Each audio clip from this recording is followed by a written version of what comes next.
سجدہ سہو کا بیان۔ سجدہ سہو سے مراد یہ ہوتا ہے کہ انسان نماز میں کہیں بھول گیا ہے تو اس بھولنے کی کمی کو آخر میں 2 سجدے کر کے پورا کر لیا جاتا ہے۔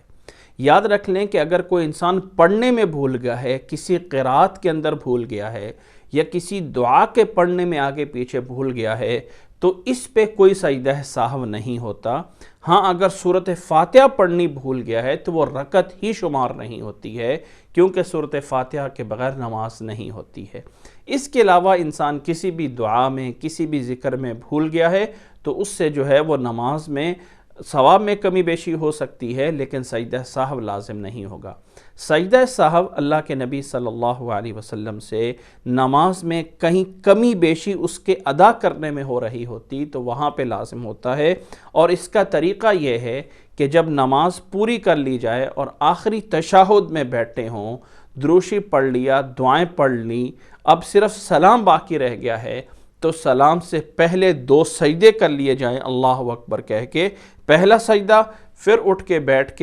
بیٹھنے کے بعد پھر جو ہے وہ دوسرے سجدے میں گئے، اور پھر دوسرے سجدے کے بعد جو ہے وہ سلام پھیر لینا۔ یہ ہے اللہ کے نبی صلی اللہ علیہ وسلم سے سجدہ سہو کا طریقہ۔ اسی طرح سلام پھیر کر پھر 2 سجدے کر لینا الگ سے بعد میں، یہ بھی سجدہ سہو کے طریقے میں جائز ہے۔ نبی صلی اللہ علیہ وسلم سے اس بارے میں 6 احادیث بیان کی گئی ہیں کہ آپ صلی اللہ علیہ وسلم نے ان موقعوں پہ اس طرح کر کے سجدہ فرمایا۔ خلاصہ ان کا یہ ہے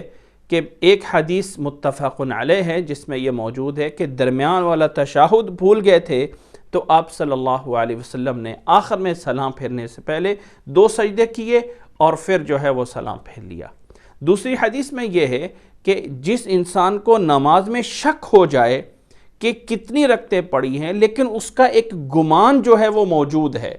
کہ نہیں پڑھی میں نے 3 ہی ہیں، شک ہے کہ پتہ نہیں 4 نہ ہو گئی ہوں، لیکن غالب گمان یہ ہے کہ 3 پڑھی ہیں، تو یہ انسان جو ہے وہ اپنی 3 رکعتوں ہی کو سمجھ کے جس پہ یقین ہے اتنی پڑھ کے باقی کو پورا کر لے گا، تو یہ بھی جو ہے وہ 2 سجدے سلام پھیرنے سے پہلے کر لے اور پھر سلام جو ہے وہ پھیر لے۔ مسلم کی روایت میں یہ موجود ہے۔ اور تیسرا یہ ہے کہ شک پڑ گیا اور یہ کوئی پتہ بھی نہیں ہے کہ شک برابر ہے، بالکل کنفرم نہیں ہے، 3 پڑھی ہیں، 4 پڑھی ہیں، 1 ہے یا 2 ہیں، تو اس انسان کو چاہیے کہ کم پہ بنیاد رکھ لے۔ 2 اور 3 رکعتوں میں شک ہے تو 2 رکعتیں سمجھ کے باقی جو ہے وہ 2 رکعتیں پڑھ کر سلام پھیرنے سے پہلے جو ہے وہ 2 سجدے کر لیے جائیں۔ یہ روایت ابو داؤد میں موجود ہے۔ اور تیسرا یہ ہے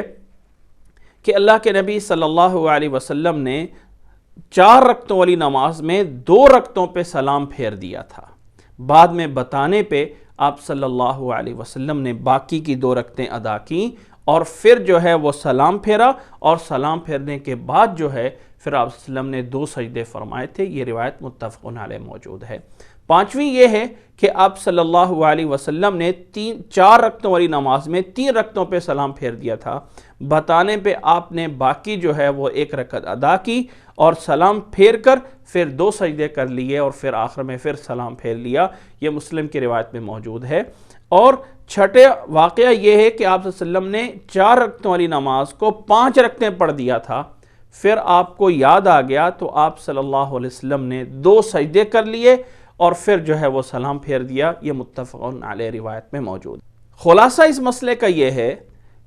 کہ نماز میں جب انسان ادائیگی کے اندر رکعات کی تعداد میں کہیں بھول جاتا ہے، کم پڑھ لیتا ہے، تو اسے باقی پورا کر کے 2 سجدے کرنے ہوتے ہیں، یا وہ زیادہ پڑھ لیتا ہے اور بعد میں یاد آنے پہ صرف 2 سجدے کر لینے ہوتے ہیں، اور یہ 2 سجدے آخر میں درود شریف کے بعد، دعائیں پڑھنے کے بعد، سلام پھیرنے سے پہلے بھی کیے جا سکتے ہیں، اور سلام پھیر کر بعد میں بھی 2 سجدے کیے جا سکتے ہیں۔ اسے سجدہ سہو کہا جاتا ہے۔